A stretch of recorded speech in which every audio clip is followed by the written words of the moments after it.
Super honored to be here.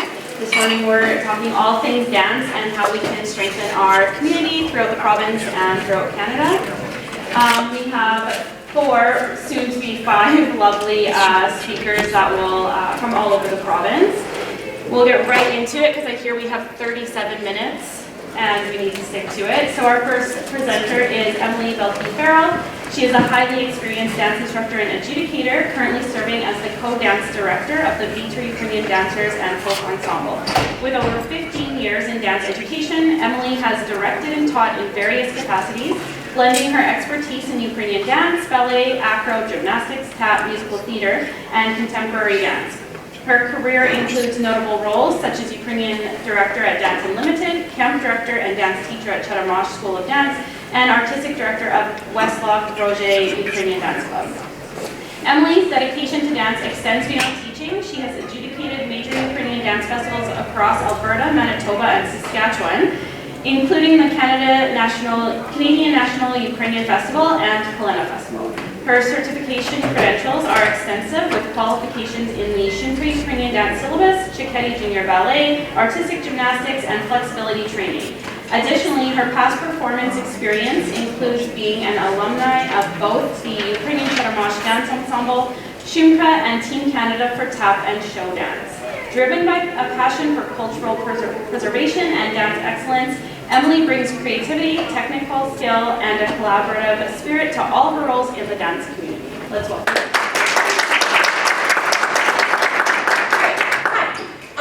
So this is me.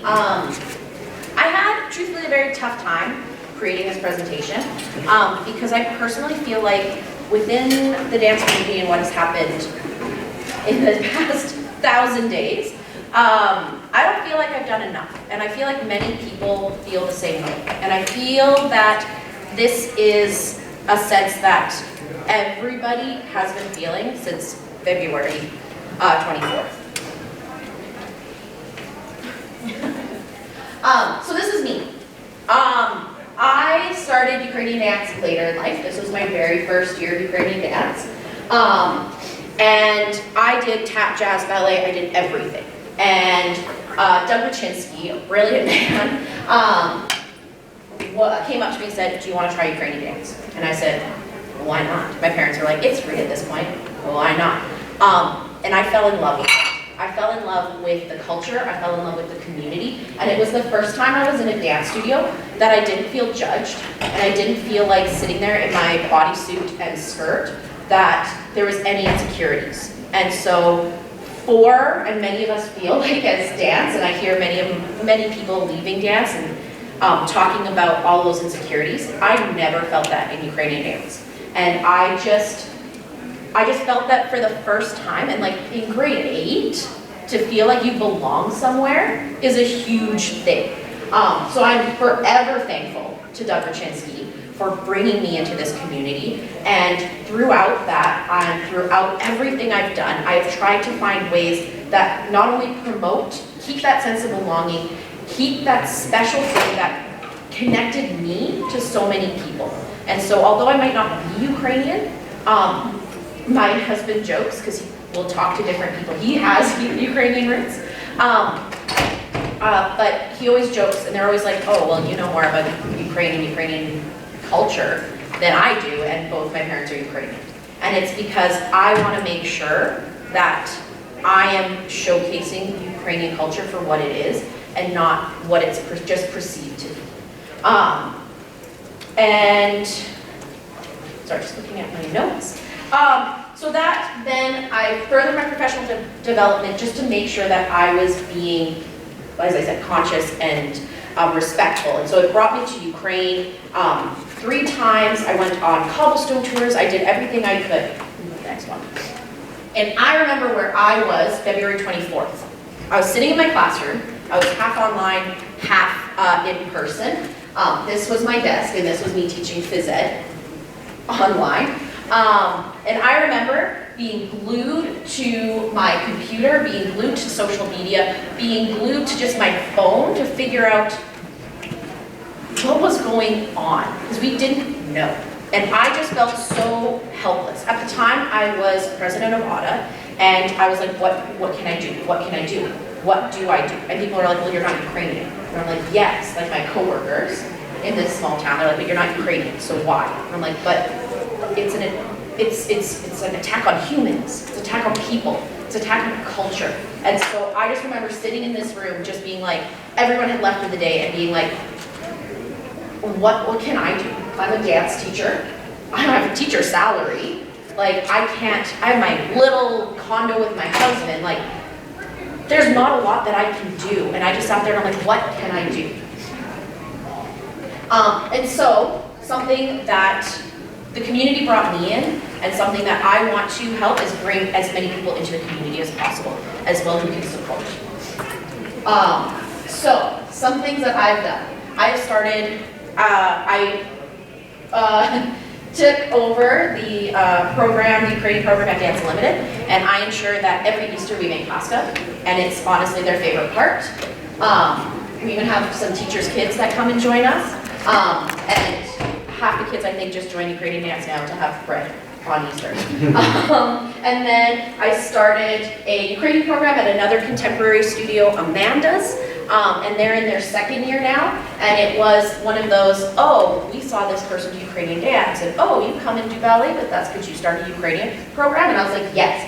And now these programs, Dance Limited when I first started in COVID was about 3-4 kids. Now they're at 10, which is really great. I'm now at 10 with Amanda's, and that's something that I just keep, as someone who came to the community through dance, that's a way that I can also help bring people who are Ukrainian but don't know how to connect to their roots, gives them a way. So that's something that I've been helping the community grow. AUDA. So as I said, I was the president at the time. I'm no longer president. Kayla's rocking it. And so there was, it was hard because we kind of forget, maybe we're suppressing it, but COVID was a reality at that point. COVID was still a thing, and we hadn't taken that step out yet. And so a really difficult part of it is we had spent the last year, 2 years figuring out how do rural communities stay alive? How do they still be present? How are they going to be able to keep their doors open when there are anti-vaxxers and vaccine fights and people just can't afford anything because they haven't been working for years? And so that was our initial struggle. And then I remember sitting in a meeting that Anastasia was talking in at a UCC meeting and saying, oh yeah, so we're expecting this many thousands, maybe 1 million, newcomers. And I was like, wait, what? And this was in January. And I was like, what? And they're like, yeah, we need to be prepared for this. And I was like, this is beyond my scope. Like, I was like, I do not know what to do with this. And so, as we were talking at the board, we got together. I remember like Zoom meetings and stuff, because again, we're still in COVID. And we're just saying there, what can we do? What can we do now? What can we do to help when rural communities are asked to step up, but they themselves are having a hard time staying alive? Like what can we do? So, Kayla and I, we met on a cobblestone tour in Ukraine. I went by myself. I only knew Vince. And Vince was like, you and Kayla would get along. And put us in a room together. And he was right. We were inseparable that trip. I was like, you need to be on the AUDA board. We need to get this going. Let's go. And then she joined. And one of the things that we loved about this trip was going and learning and meeting so many people. Meeting the people in Ukraine who are experts and learning from them and building that larger community, which was actually really cool because a couple weeks ago, we were able to, this was in Mackedenski, the choreographer Petro, he is now an immigrant.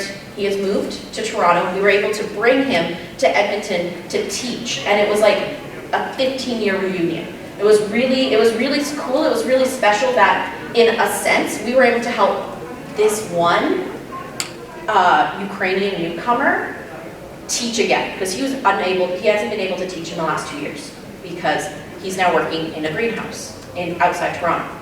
And so he had a weekend filled with dance, and like, he had a busy schedule, but you could just see the joy in everything he did. And so that was just a little thing we did. And that instructor workshop that we brought Petro to, that's something that Kayla and I came up with. That's something that we were like, this could be a way that we could bring just a taste of that cobblestone tour here.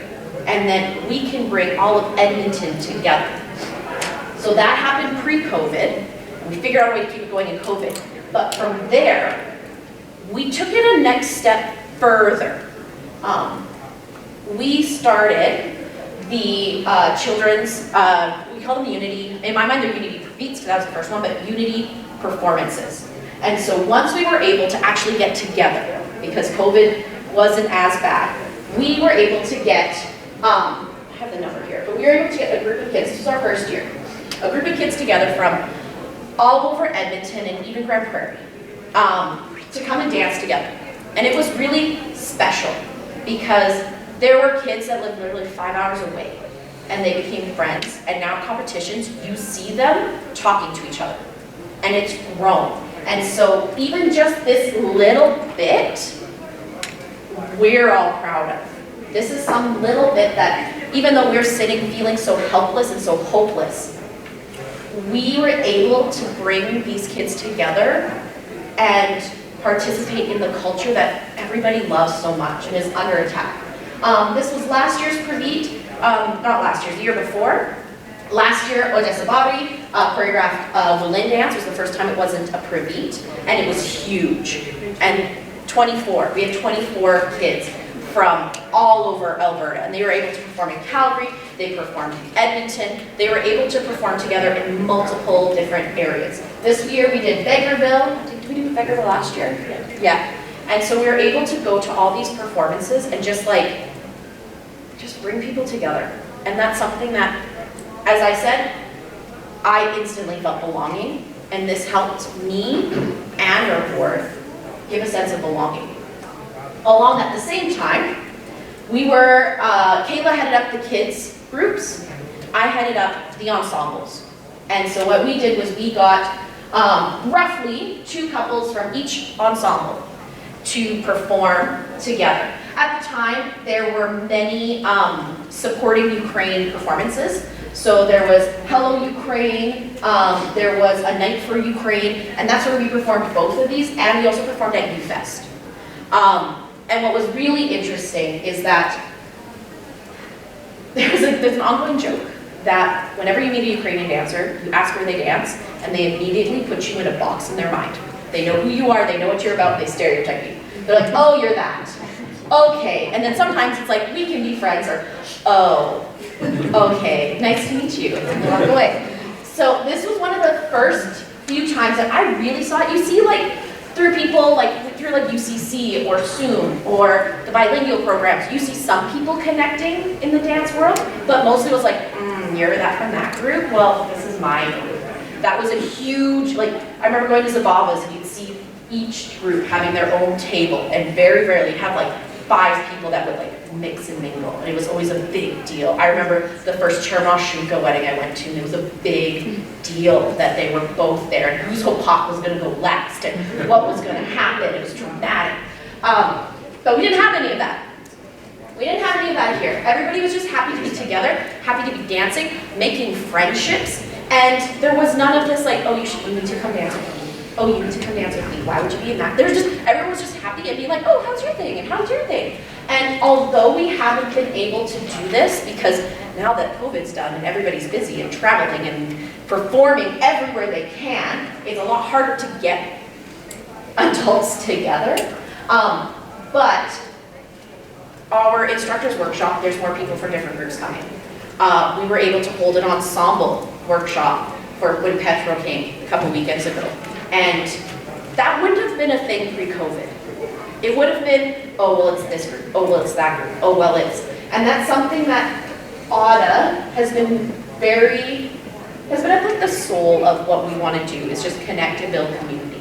And so, Vasil Kanavet's choreographed, but even this little part made me feel like I was doing something. Here's some more pictures. As you see, we have so many kids, and they're just from each costume is from a different group. They're from their own dance ensembles, and it's just so cool just bringing everyone together.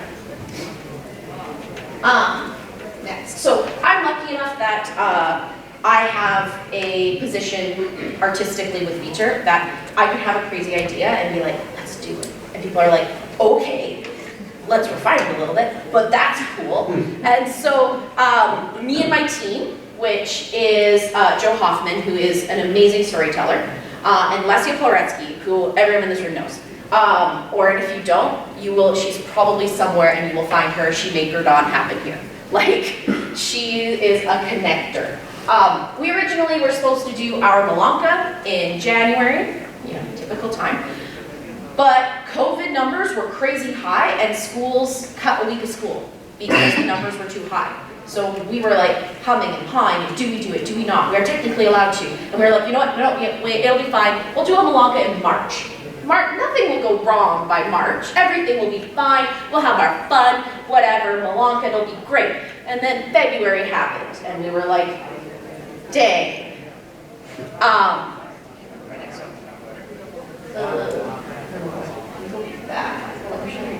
Anyways, so we re-looked at our story and we're like, we can't do this anymore because what do we do? Do we even put on this event? Is this even worth it? Is it, we're bringing a bunch of people together and we're sad and we're gonna throw a party a month after this invasion started? Like, is this okay? Is this the right thing to do? And so the board, artistic, we all got together, we discussed, and we said, we need to be together. We need to be together. We need to be with people who get it. We need to be with people who, like, we don't have to say, oh, I'm sorry about Ukraine. They can just, like, take themselves, because I know I have friends who deep dove into social media and were in very dark places because they were here looking at things and not being able to be there. And so this was a way to bring people together. So we rejigged our story. We rejigged it, we changed it up a little bit. We made it into Ribbons of Promise. We ended up, so we changed the storyline from like a silly, like, I lost all my ribbons, what am I gonna do? To a dark force stole this girl's ribbons and had to go around Ukraine to collect them. And so between that and then we had a, our Vasil helping her along the way to bring that together. And so we turned a lot of our more Christmas songs on the choir end into more like call to action. And so we ended up raising over $22,000. We took no profits from it. Usually this is our like, this is how we're gonna buy costumes this year. We donated all of it. And we had different fundraisers and things going on. The board made sure that we were donating to the right places. There was a lot of thought going into which group, and I'm trying to find it in my notes, which one it was, but I'm also cognizant of the time, so I'm gonna keep going. But that was something, this was a way that we could help. But for me, that wasn't enough. It wasn't, I still felt helpless. I'm like, okay, great, I helped raise, it was a lot of money. Great, but I did my job. There was many other people that pushed and planned it and did all of that. So what did I do? So, I found this song. I was really, really struggling to find a way, and I'm very lucky that I have the artistic capability to have a group who's really supportive. And as I was going through my own thoughts of helplessness, hopelessness, and just trying to find ways that I can articulate it in a way that I knew best, which is dance, and it always has been dance, I found this song. Here are some of the lyrics from this song, but generally what the song is about is all of these men going to war, and we look at the mother, and the mother is still at home, keeping the household together. And she is fully aware her son's never coming home. And so in it, near the end, we have people reap pride.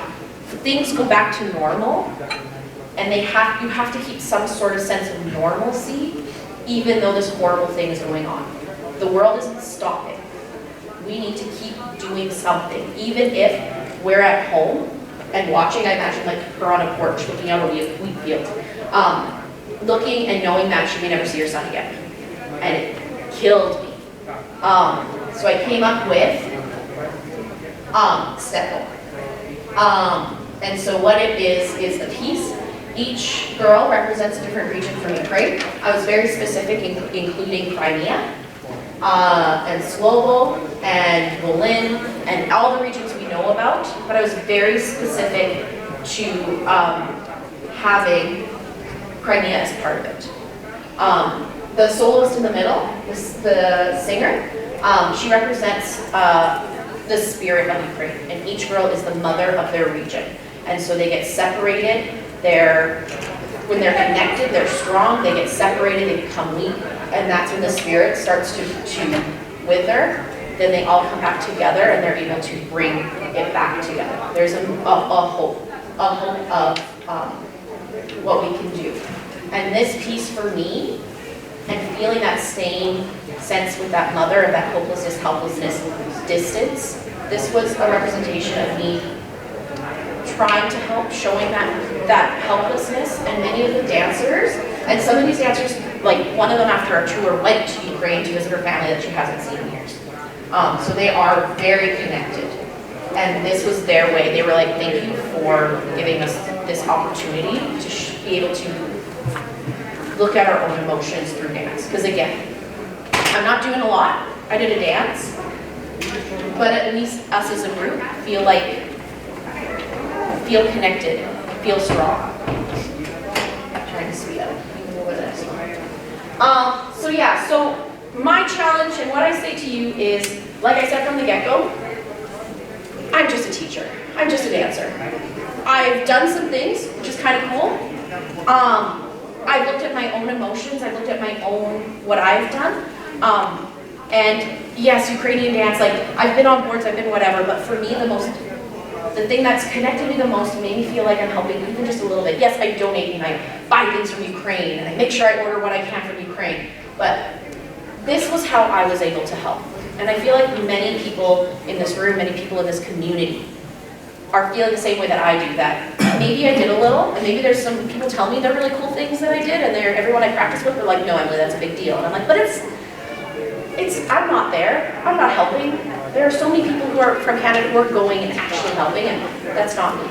But even just this little bit has connected people, and so I hope, and I hope you, when you're looking at what you've done or what you're going to do, just remember that we are all part of something bigger, and even those little steps build into something huge.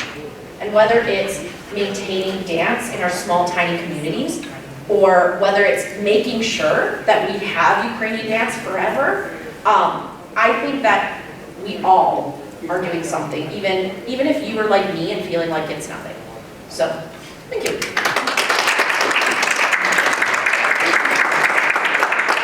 Yes, I think, yeah, Emily, like, I know, like, everyone has said this too, but just in, like, what you're doing, you teach over, say, like 60 people in a week, and you're touching every one of their lives and, like, inspiring them, and that's, yeah, as dance instructors, I know, like, I can feel like we're not doing enough, but if you weren't doing that, then you let food win. So we have to keep dance alive, and you're doing an awesome job, like, you're a force to be reckoned with. Okay, to keep going, because we're like 7 minutes left. We're going to introduce Kumka. She is the president of the Fort McMurray Ukrainian Cultural Society and the Fort McMurray Avrora Ukrainian Dancers. Over the last 8 years, she has successfully navigated the organization through COVID, community flooding, community wildfire, and evacuations, and assisting newcomers to settle in Fort McMurray. In her professional life, she works as the city planner for the regional municipality of Wood Buffalo. She is married and a mother of 3 girls who all dance with the Fort McMurray Aurora Dancers. Leanne creates opportunities and is steadfastly dedicated to family, community, and work in the Ukraine.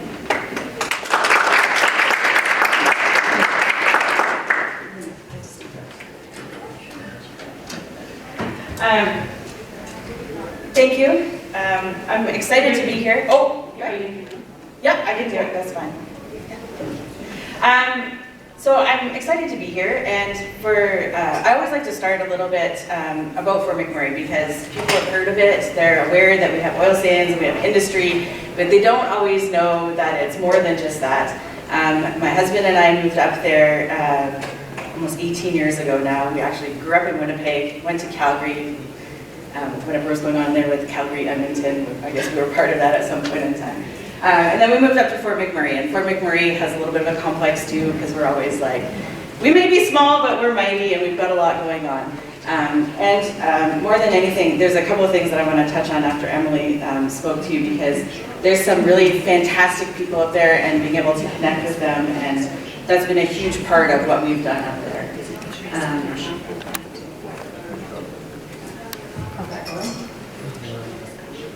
Right, to start? The big green one. The big one on top. The big Oh, green one. big green one. Okay, sorry, wrong one. Okay, so here we are. We're in Alberta. We're really far north. When we decided to come down to Edmonton, it used to be about a 6-hour drive. They've twinned the highways now, so last night we did it in 4 hours. I will say my husband likes that a lot. But it's a really interesting place to be. We have an urban service area, so there is a city. We have 7 rural communities, which have some indigenous communities, rural settlements. We have over 2,000 people on the census that say, yes, I am of Ukrainian heritage. And we've had about 300 Ukrainians that have settled since February 2022. This is our community. We like to show pictures because it's actually very beautiful, especially in the fall time. Emily's been up there. She used to teach with us. And Nick and Kayla have been up there too. Anyways, what do I want to talk about? The community. So it was founded in 1979. It was really a group of people that were there. They wanted to promote Ukrainian culture, and it was really primarily through dance. It had about 15 to 20 families that would get together. They taught classes. They did different activities. And in the mid-1990s, it almost folded. I met one of the old presidents, and he was like, I'm so glad that you're still going. About mid-1990s, we were almost done and good. A lot of the focus was really on cultural events, so we go to multicultural days, dancing for the seniors, at Ukrainian night and Malonka. That was a huge part, and even up until 2021, really what we did. We have adult classes, little kids. We actually introduced a pre-beginner group now, so they start at 3 years old, and they have an awesome time up on stage. Everyone loves it. And really we just try and do dance. And then things change for us. In our community, we've had the regular hardships with COVID, but then we had added layers on there. So we did have a big wildfire in 2016. It was nicknamed the Beast. It had 88,000 people that were evacuated. A number of our families actually lost their homes, and it really stretched us. The really interesting thing about this is that it really has made the community a lot stronger. It's been amazing how many people who really pull together and help each other out because of something like this that happened. It was a huge disaster. It was larger than Prince Edward Island, the amount of territory that was burned. And there's still rebuild, there's still some legacy from that trauma that went on. And then of course, during COVID, which was another like wham, in the spring of 2020, we actually had flooding. So our entire downtown was flooded. Teganova, which is our industrial park, and then Draper, some of our rural community. And that affected about 13,000 people, and it was really another challenge on top of everything. So it was 2,070 structures, and another natural disaster. When you start looking at all the natural disasters, you're like, we start checking them off, and we're like, enough, we don't need any more, we're done with them. And then of course, when the war broke out, full-scale invasion, when that happened, we were in the same place. We were like, nope, can't do Malonka in January. What are we going to do? We're going to do Malonka in March. And one of the great things about that was we had ordered costumes earlier in the year, and the war broke out, and we're like, we are not getting those costumes. There is no way. And we got them like 2 days before we had Malonka in March. And we were like, this is fantastic. So it really, it was a smaller event, but we got to wear those costumes, and it really brought everyone together in that event. Some of the fantastic parts of what have come out is the partnerships that we've made. I have never met so many people in our community, from the school boards, YMCA, Knights of Columbus, our college, Arts Council, the Wood Buffalo Community Foundation, AUTAs. We've started to get more and more involved with them. Wood Buffalo Housing, everyone just stepped up, and there's so many amazing stories, even now with Wood Buffalo Housing, who they actually prefer to have newly arrived Ukrainians come and live in their areas because they go out as a community and they clean up the area, and they're using the community center, and they are looking after those areas. And they were like, yes, we will definitely take any newcomers that you have. Let us know when they're coming. We'll get them in housing. And they've done a whole range of fantastic things. It also stretched us as an organization. We were really focused on dance, and then all of a sudden we were like, we're the go-to in the community, what else do we do? And we started doing fundraisers, we started trying to do meaningful events, whether it was candlelight vigils, anything that really got people together. We did a whole series of town halls, so we were trying to find out what people needed, how did we help them, what were the next steps. And we still like to get involved in community events. So this is Multicultural Days, and we have some of our longtime supporters and then some of our newcomers that come out and help present that in our community. And then my kids, who I dance with, my favorite dancers, and promoting the community.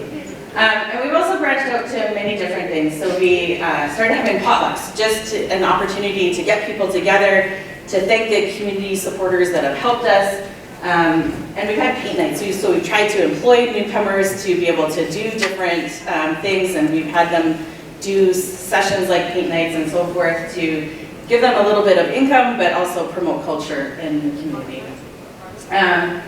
A lot of and then I think during this time too, we've really tried to focus on our dancers. We've tried to make sure that they enjoy their class time. It's really family focused. And 2 years ago, it was amazing. We were almost like 50-50 with boys to girls in our classes. And all the other dance schools were like, how do you have so many boys? And we're like, we're just awesome. And we really tried to bring as many people as we could out, enjoy dance, enjoy culture. And Vasil Kanovets was one of our instructors, and he said, your organization is fantastic. You have Canadian Ukrainians who have welcomed the newcomers. There's not that tension between the two of you, and you're really trying to help each other out, and it's really fantastic to see. So we always try and bring that forward in what we're doing. And of course, getting on stage. We love to get on stage as much as possible, as many people do. And we also tried to focus on a lot of fun experiences. So making cabbage rolls together. We had some really fantastic events. Ignite was an opportunity that the community did, and we were like, yes, we would love to dance. And we went out the first time, and they were like, your dancers were so amazing, can they come again? And we ended up dancing like 4 times over the week, and they had huge crowds, and it was really just awesome to be able to share that with the community and what they were doing. And then we also sort of spread it out with the Ukrainian Heritage School. So that was something that we've started up in Fort McMurray. They're in their 2nd year now, so it's been really great that way. Okay, we started Ukrainian Independence Day barbecue. Again, I brought this one up because this was one of our first years that we did it. So we had a small gathering. It was really fantastic, and we've had some really great support. So this is our mayor that's in here, and then in the other one we have our 2 MLAs and our MP. There's been really strong support from all of our elected officials. And then this was last year, and there was people that had already left, and I saw the picture afterwards, and I was like, I can't believe how many people were there. And they are coming out and just participating, connecting, getting to know each other, and supporting each other. The other thing is we had a really fantastic committee, people that came out and really helped make everything happen. And now we've kind of, I see that with that. Okay. I would like 2 more slides. The other thing that we've started to do is really try new and different things. So in the fall this year, we held a Ukrainian Culture Day event. It turned out fantastic. We got funding from Alberta Culture Days and our Arts Council, and it was a free event. We held it for the community. We had our dancers, we had some of our newcomers, we had our local community, people that just came out and experienced it, and it was really a successful event, and we're looking to do that again in the community. And this is the last slide. When we started, so my daughter is now 15. When we started with her, she was 4. We had about 35 dancers, and then this last year we had 76 dancers. So, and it's been, this year we're down a little bit, but we're still like 70 dancers. So it's been a really great opportunity for me personally, something where we connect with my heritage, connect with really like amazing people in our community, and sharing that. And whenever we go in and dance, everyone's like, you all, you're good. And we're like, yes, like we are good dancers. We like to share our heritage, and they're like, your costumes are amazing. I'm like, yes. And then I was like, 3 things that I think we need to work on. One is, how do we fund things like, because for us as a northern community, it's hard. Our instructors come up from Edmonton, so we're paying transportation costs. So there's not just the paying the salaries, but we're paying for transportation, we're paying for accommodation. That is definitely a challenge in rural communities. And because we want to have a high caliber of instruction. You know, I could teach, but I mean, the dances would be terrible. Like, you would really not enjoy watching them. So we want that high caliber instruction, so funding is a challenge. The other thing that I'm finding now too is some of the newcomers that we've met, they're putting their kids in like the other dance clubs, and I'm like, how come you didn't look at us? Like, these are, it's the same thing. We're actually cheaper, and we provide your costumes, and we have a lot of fun, and we do all these other events, but we're not attracting some of those newcomers. So I think that's definitely a challenge. How do we attract the newcomers to our organization? I can't remember the other ones, but those were the big ones. Yeah. Great.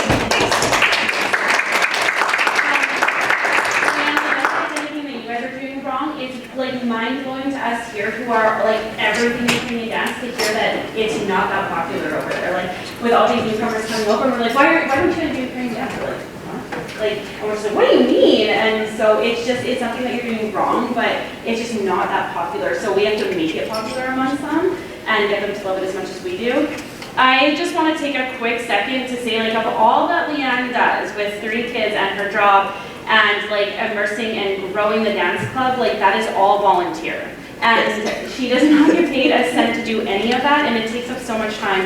And I think that is something we need to discuss too, is like the lack of appreciation, I think, for the volunteers that keep these organizations going.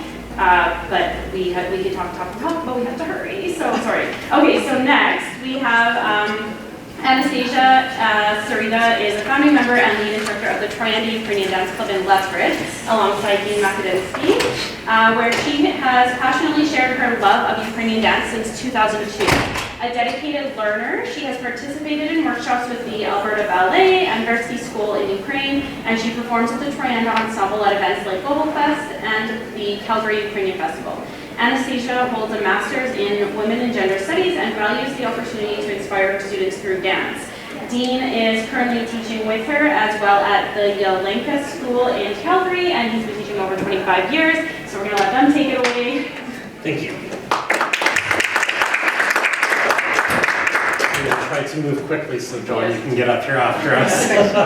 So my name is Anniv, and I am the lead instructor for this Troyanda Ukrainian Dance Club. As Kayla mentioned, I'm the artistic director for Troyanda and Lethbridge. And so Troyanda was established in 1994, so we're in our 30th year. So the club was just, as other small clubs, was founded by a handful of parents who wanted to foster a sense of Ukrainian identity in their children and others in the community. And so the mission is about preserving and promoting Ukrainian dance and culture in Lethbridge and Southern Alberta.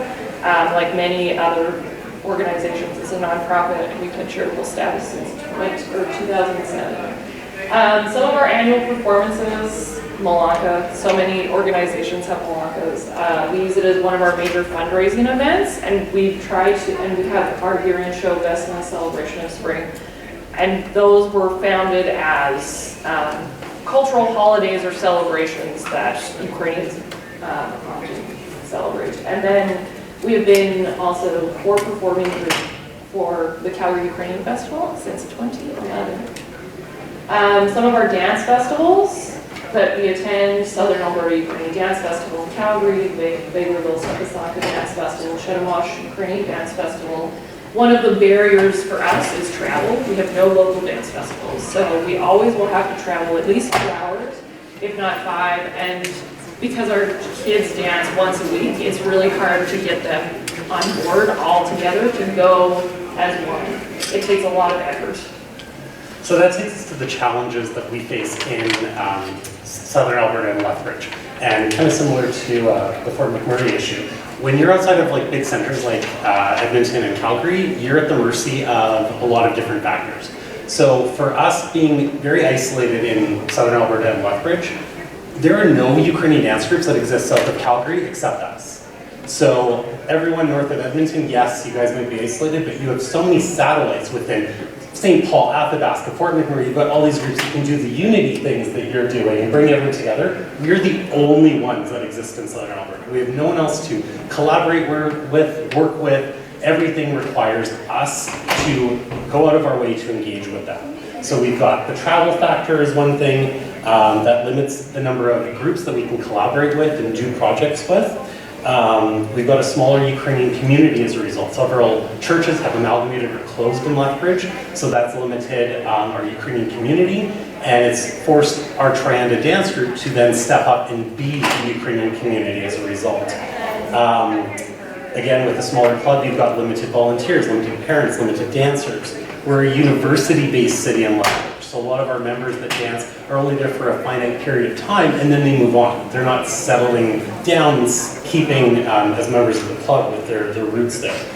Yet with all that, and again, things like, limited dance and infrastructure spaces. We don't have dance studios, so we have building, we had to purchase our own ballet bars, we had to purchase our own mirrors. We struggle with costume storage. The lack of dance instructors. Myself, I lived in Calgary, but now I live in Edmonton, so I drive from Edmonton to Lethbridge once a week to teach dance, and then I have to drive right back because I work here in Edmonton the next day. So we've got a lot of challenges that we face, but yet we're still expected to do the same things as other clubs. People still want the big performances, they still want all of that stuff. So some of the collaborations that we're able to do, because we work with, as much as we can in Southern Alberta, we collaborated with the Tryzub dancers several years ago on a joint show. We've worked with the Lethbridge Symphony Orchestra, the band from Saskatoon, Tutti Tom. We did a live performance with their music. And then the thing about Southern Alberta, even though there's not too much Ukrainian population, there's a lot of ethnic groups. There's the Southern Alberta Ethnic Association that was established. So we have made a point to do joint collaborations and shows with African dancers, Filipino dancers, Sri Lankan dancers, and Indigenous dancers, and do joint shows to allow those people to showcase their culture on stage, because they don't have opportunities to rent a theater and do a show and stuff like that.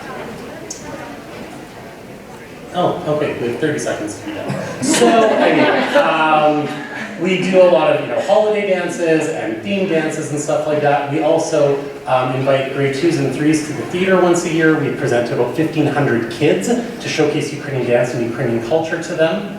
And then, we were in our 30th anniversary, and as a result of us being the only Ukrainian dance group, we had to step up. Yeah, so basically we were the only Ukrainian dance, or we were the only formal Ukrainian organization in Southern Alberta when the war started. So the amount of outpouring from the community was so overwhelming. People were coming to us and wanting to donate, wanting to give us furniture, and we really had to step up And it was during COVID, so our numbers were decimated, and we had to like try to go to these extra performances and promote Ukrainian culture and continue like to promote culture when Ukrainian culture and the nation was under attack. And so we started building bridges with Ukrainian newcomers. And so we wanted to help subsidize tuition fees through fundraising efforts. And so we do this through our performances and other events. And we are basically able to subsidize tuition at 50% for Ukrainian newcomers. And that has really helped bridge gaps within the community and bring members, like Ukrainian newcomers, into the dance group. So some of our goals and plans, we will continue to engage and welcome Ukrainian newcomers. Just keep the dance instruction and mentoring going and promote inclusion. And then also just further outreach and collaboration with newly formed Ukrainian organizations in the region and the churches that do continue to exist. So Dean and I are really proud of the work that we've done. The work that we've done and that we'll keep doing. And then we'll just keep doing. John, get up here. So